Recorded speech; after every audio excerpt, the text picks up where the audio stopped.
जय हिंद बच्चों। जैसा कि मैं आपको बोला था कि हम लोग मैक्रो इकोनॉमिक्स के अंदर इसकी जो थर्ड यूनिट है, determination of income and employment topic को हम लोग शुरू करेंगे।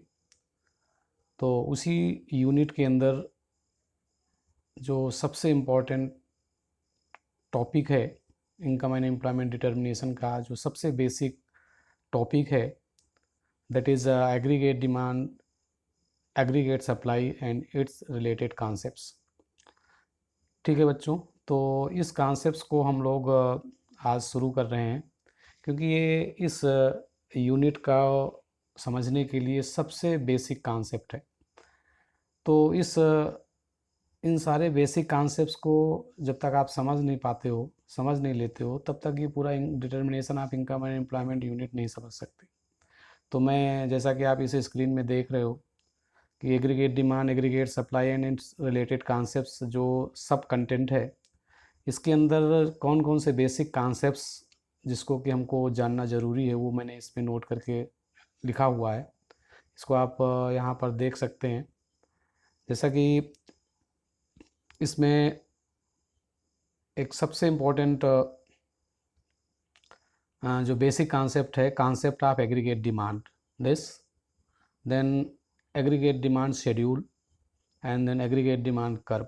These are the three related concepts to the aggregate demand. तो एडी का मीनिंग क्या है, एडी शेड्यूल क्या होता है और एडी कर्व क्या होता है, इसके बारे में हम लोग जानेंगे। फिर इसके बाद एग्रीगेट डिमांड के कौन कौन से बेसिक कंपोनेंट्स हैं, इसके बारे में बात करेंगे। और ये इम्पॉर्टेंट कॉन्सेप्ट है, अक्सर इसके बारे में पूछा भी जाता है कि what are the important component of aggregate demand. तो वहाँ पर केयर करना है आपको कि एग्रीगेट डिमांड के कंपोनेंट कौन कौन से हो सकते हैं। इसके बाद फिर एग्रीगेट सप्लाई का कॉन्सेप्ट क्या है, इसके बारे में बात करेंगे। एग्रीगेट सप्लाई शेड्यूल क्या है, एग्रीगेट सप्लाई कर्व कैसा होता है, इसको हम डायग्राम में कैसे ड्रा कर सकते हैं। फिर जो सबसे इम्पोर्टेंट कॉन्सेप्ट इसी का पार्ट है, that is consumption function and saving function. ये दो इम्पोर्टेंट फंक्शन हैं और इन्हीं फंक्शंस के थ्रू हम कंजम्पशन कर्व और सेविंग कर्व की बात करेंगे। और उनके स्लोप को बताएंगे कि डायग्राम में उनका हम स्लोप कैसे दिखा सकते हैं और न्यूमेरिकली इनका स्लोप कैसे कैलकुलेट कर सकते हैं। तो दोनों कॉन्सेप्ट्स की चर्चा हम लोग आगे करेंगे। ठीक है स्टूडेंट्स। इसके बाद इसी के अंदर हम लोग the concept of propensity to consume and propensity to save, these are the two important concepts, इनके चर्चा करेंगे। और इनके अंदर जो सबसे इम्पॉर्टेंट टर्म्स हैं, that is MPC, marginal propensity to consume, MPS, marginal propensity to save, APC, average propensity to consume, and APS, average propensity to save. ये चार इम्पॉर्टेंट टर्म्स हैं जिनको कि हम समझने की कोशिश करेंगे। इनको न्यूमेरिकली, इनको फार्मूले के फॉर्म में कैसे रिप्रेजेंट करते हैं, डायग्राम में सारे टर्म्स को कहाँ पर शो किया जाता है, कैसे कैलकुलेट किया जाता है, तो इनके फार्मूले की चर्चा करेंगे। इनको डायग्राम में कहाँ पर ये पर्टिकुलर ये कॉन्सेप्ट्स डिनोट किए जा सकते हैं, उनके बारे में भी बात करेंगे। तो ये चार इम्पोर्टेंट कॉन्सेप्ट्स हैं जो कि प्रोपेंसिटी टू कंज्यूम और प्रोपेंसिटी टू सेव के अंदर आते हैं। इसके बाद relationship between MPC and MPS और APC एंड APS के बारे में बात करेंगे। फिर जो सबसे इम्पोर्टेंट चीज़ है इस पूरे एग्रीगेट डिमांड, एग्रीगेट सप्लाई और रिलेटेड कॉन्सेप्ट्स टॉपिक के अंदर, वो है derivation of saving curve with the help of consumption curve. Consumption curve की सहायता से सेविंग कर्व को कैसे डिराइव कर सकते हैं हम लोग डायग्राम में, और उसके क्या क्या स्टेप हो सकते हैं। और इसके बाद कंजम्पशन कर्व को कैसे हम डिराइव कर सकते हैं with the help of saving curve.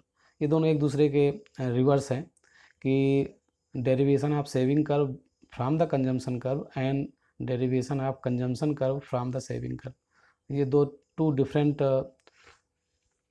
Mode हैं डिराइव करने का। एक सेविंग कर्व को डिराइव करने का मोड क्या हो सकता है with the help of consumption curve, इसके बेसिक स्टेप्स की चर्चा करेंगे और इसी तरीके से कंजम्पशन कर्व को डिराइव करने की बेसिक स्टेप्स क्या हैं उसको भी हम बताएंगे।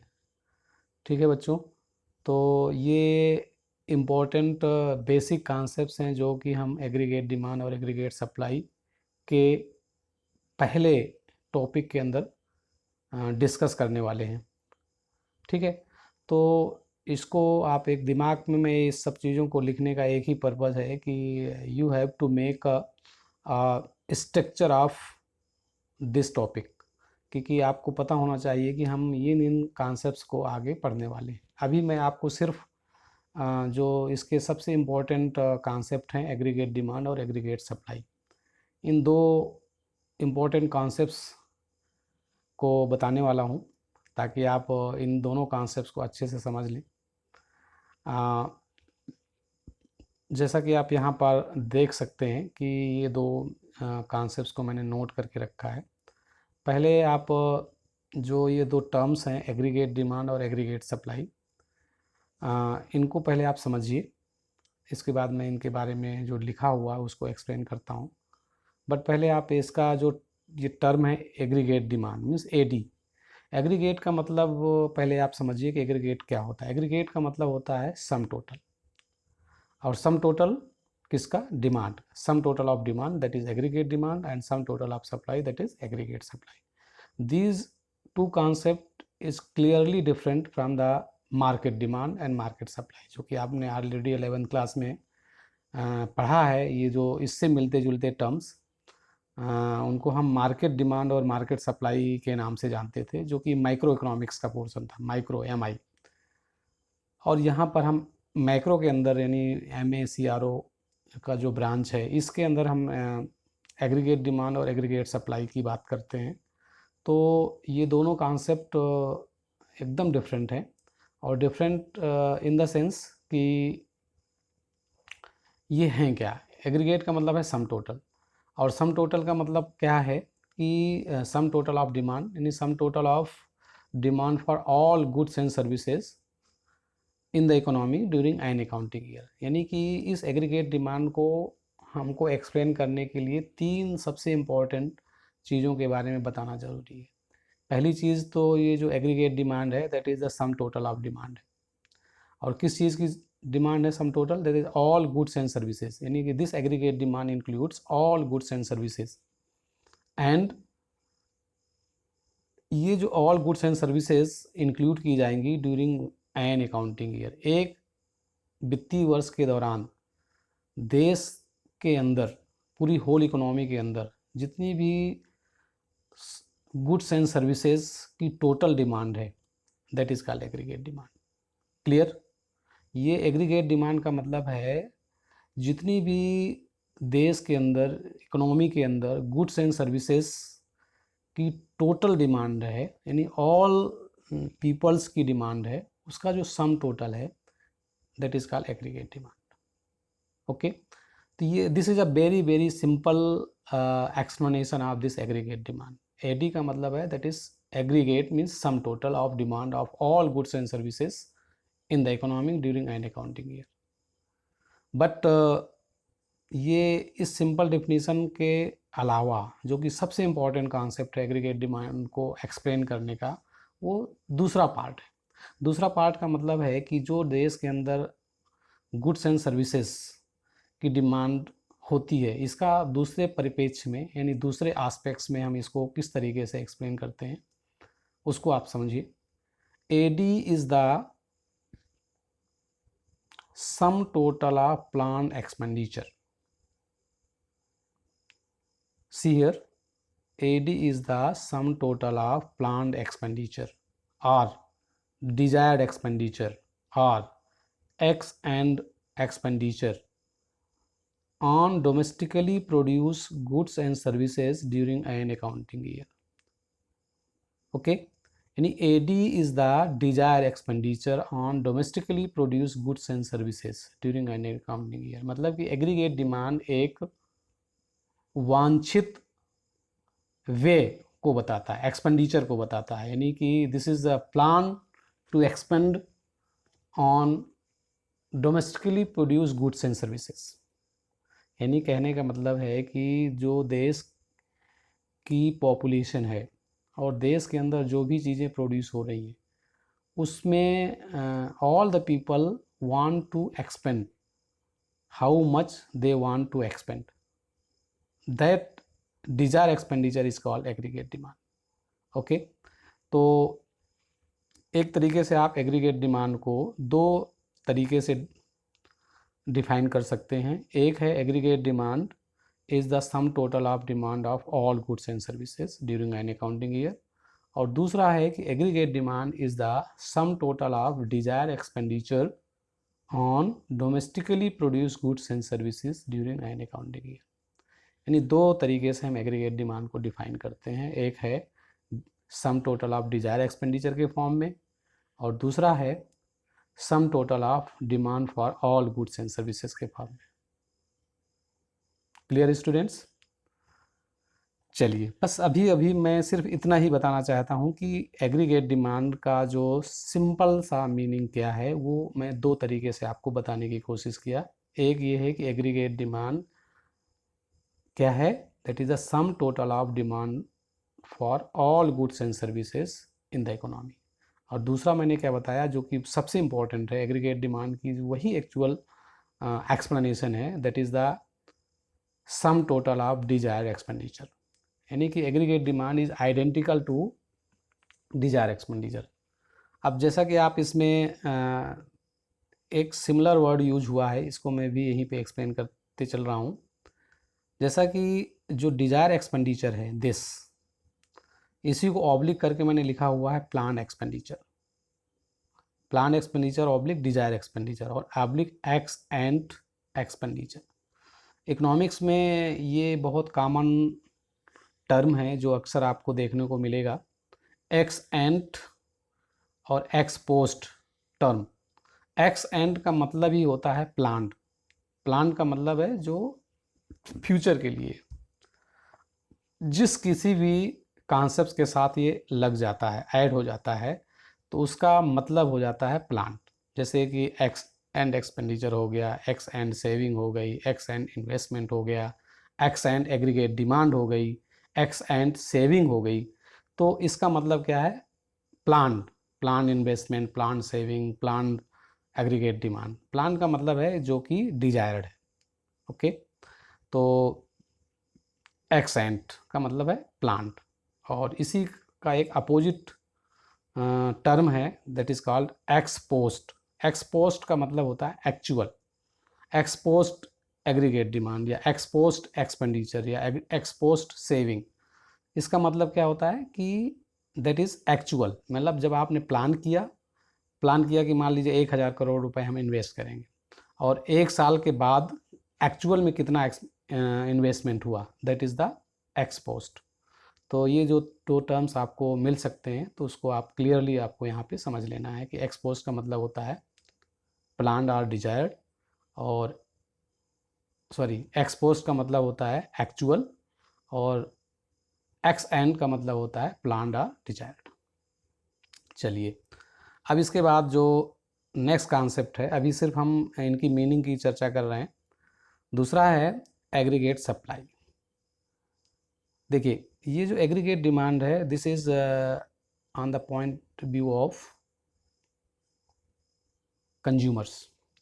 एग्रीगेट सप्लाई का जो एस्पेक्ट है वो प्रोड्यूसर के एस्पेक्ट्स में, और ये प्रोड्यूसर के एस्पेक्ट्स में इसको हम कैसे डिफाइन करते हैं, aggregate supply refers to the desired flow of goods and services in the economy as per planned by the producer during an accounting year।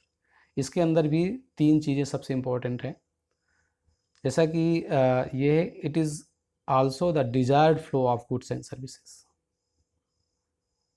और as per plan by the producer during an accounting year. यानी कि producer का एक desired और plan production है goods and services का, जो कि एक साल के दौरान वो करने की सोचता है, तो उसको हम बोलते हैं एग्रीगेट सप्लाई। यानी एग्रीगेट सप्लाई जो है वो क्या है, desire flow of goods and services, यानी planned production of goods and services during an accounting year, this is called aggregate supply. यानी एग्रीगेट सप्लाई एक तरीके से आप कह सकते हैं कि it is a desired flow of goods and services, और ये जो desire flow of goods and services उतना ही होगा जितना कि during an accounting year income generate होगी। जितना भी प्रोडक्शन होगा, अगर उसको आप उस प्रोडक्शन को सोल आउट करने के बाद कितनी इनकम जनरेट हुई, that is equivalent to the value of the produce goods and services during an accounting year. तो एक तरीके से इस एग्रीगेट सप्लाई को हम इनकम जनरेशन के बराबर मानते हैं, यानी AS is equivalent to generated income. ठीक है, तो ये दो बेसिक कॉन्सेप्ट्स हैं जिसको आपको मैं समझता हूँ कि ये सब चीज़ें समझ में आ गई होंगी कि एग्रीगेट सप्लाई का मतलब है desired flow of goods and services, मतलब कि plan production of goods and services, और एग्रीगेट डिमांड का मतलब है that is the sum total of demand of all and goods and services, या दूसरे फॉर्म में इसको कहो it is the desired expenditure on domestically produce goods and services. Okay, तो इन दोनों कॉन्सेप्ट से संबंधित एक और सबसे इम्पोर्टेंट चीज़ है जो आपको यहाँ पे समझ लेना ज़रूरी है, वो ये है कि इन दोनों एग्रीगेट डिमांड और एग्रीगेट सप्लाई को हम कैसे मेजर कर सकते हैं। मेजर करने के लिए दो एस्पेक्ट्स हैं एग्रीगेट डिमांड को। पहली चीज़ इसको आप यहाँ पे समझिए कि aggregate demand can be measured with respect to number 1 general price level and number 2 level of income. ये दो तरीके हैं, दो पैरामीटर के बेसिस पर हम एग्रीगेट डिमांड को डिनोट कर सकते हैं या मेजर कर सकते हैं। आपके जो 12th के सिलेबस में है वो है सिर्फ ये वाला with respect to level of income, how much aggregate demand can be measured. तो इस चीज़ को हमको पढ़ना है, बट जानना आपको ज़रूरी ये है कि price level means general price level का मतलब है that is the average price of all goods and services in the economy, that is called general price. तो जनरल प्राइस का एग्रीगेट डिमांड के साथ वही रिलेशन है जो आप प्रीवियस क्लास में पढ़ के आए हैं कि एग्रीगेट डिमांड और प्राइस का क्या रिलेशन होता है, मीन्स डिमांड और प्राइस का जो रिलेशन है वही एग्रीगेट डिमांड और जनरल प्राइस लेवल का रिलेशन होता है। आप जैसे वहाँ पर पढ़ा था कि प्राइस और डिमांड के बीच इन्वर्स रिलेशन होता है कि जब प्राइस मार्केट में बढ़ती है तो डिमांड घट जाती है। सेम वही रिलेशन होता है जनरल प्राइस लेवल के रिस्पेक्ट में भी। तो ये जो आपको मैं यहाँ पे डायग्राम बनाया हूँ, इसको यही चीज़ को क्लियर करने के लिए यहाँ पे मैंने बनाया है कि आप इस चीज़ को अच्छे से समझ सकें कि अगर जनरल प्राइस लेवल के रिस्पेक्ट में एग्रीगेट डिमांड को हम दिखाएंगे तो इस तरीके से दिखाएंगे। ये जो आप डायग्राम देख रहे हैं यहाँ पे इस डायग्राम में हमने क्या दिखाया है कि वाई एक्सेस में हमने प्राइस जनरल प्राइस लेवल को लिया और एक्स एक्सेस पे एग्रीगेट डिमांड को लिया। तो ये एक downward sloping aggregate demand curve हमको मिलता है जो कि ये चीज़ को बताता है कि there is a inverse relation, means negative relation को दिखाता है कि अगर प्राइस लेवल मार्केट में प्राइस लेवल बढ़ रहा है इसका मतलब है कि डिमांड एग्रीगेट डिमांड कम हो जाएगी। तो एक तो ये चीज़ है जो कि आपके सिलेबस में नहीं है, इसलिए हम इसको नहीं पढ़ेंगे। बस सिर्फ इतना जानना ज़रूरी है कि अगर प्राइस लेवल के रिस्पेक्ट में एग्रीगेट डिमांड का कैसा सा रिलेशन होता है तो simply you have to know that is negative relationship. Okay, but जो आपके एक्चुअल सिलेबस में है उसको आपको जानना ज़रूरी है। वो ये मैंने यहाँ पे बनाया है कि अगर हम एक्स एक्सिस में इनकम लेवल को दिखाएं और वाई एक्सिस में एग्रीगेट डिमांड को दिखाएं तो इनके बीच एक पॉजिटिव रिलेशन होता है जो कि आप यहाँ पे देख रहे हैं। एक upward sloping aggregate demand curve बनता है जो कि ऊपर की ओर उठता हुआ होता है, जो ये चीज़ को दिखाता है कि अगर इकोनॉमी के अंदर इनकम लेवल बढ़ रहा है इट मीन्स एग्रीगेट डिमांड भी बढ़ेगी। ये इस चीज़ को दिखाता है। तो हमारा जो बेसिक कंसर्न है वो इस डायग्राम से है और इसी को हम बार बार आगे चर्चा करेंगे। तो आपको इस चीज़ को समझ लेना ज़रूरी है कि एग्रीगेट डिमांड और इनकम लेवल के बीच पॉजिटिव रिलेशन होता है और इसकी वजह से एग्रीगेट डिमांड कर्व ऊपर की ओर एक अपवर्ड स्लोपिंग लाइन होती है। लेकिन ये लाइन वाई एक्सिस से शुरू होती है, ये ओरिजिन से शुरू नहीं होती है। इसके बारे में आगे हम चर्चा करेंगे, क्योंकि अगर व्यक्ति की इकोनॉमी में अगर इनकम लेवल जीरो हो जाए तो क्या एग्रीगेट डिमांड भी जीरो हो जाएगी? ये कभी ऐसा नहीं हो सकता है। इसलिए ये एग्रीगेट डिमांड हमेशा वाई एक्सिस से चालू होती है। यानी इतना जो गैप है दिस, ये इस चीज़ को दिखाता है कि अगर इनकम लेवल जीरो हो जाए तो क्या एग्रीगेट डिमांड जीरो हो सकती है? ये नहीं हो सकती है। इसी को हम ऑटोनोमस कंजम्पशन के फॉर्म में जानते हैं, जो कि आगे हम लोग इसके बारे में चर्चा करेंगे। ठीक है स्टूडेंट्स, चलिए अब आपको मैंने यहाँ पर एक एग्रीगेट सप्लाई कर्व को भी दिखाने की कोशिश की है।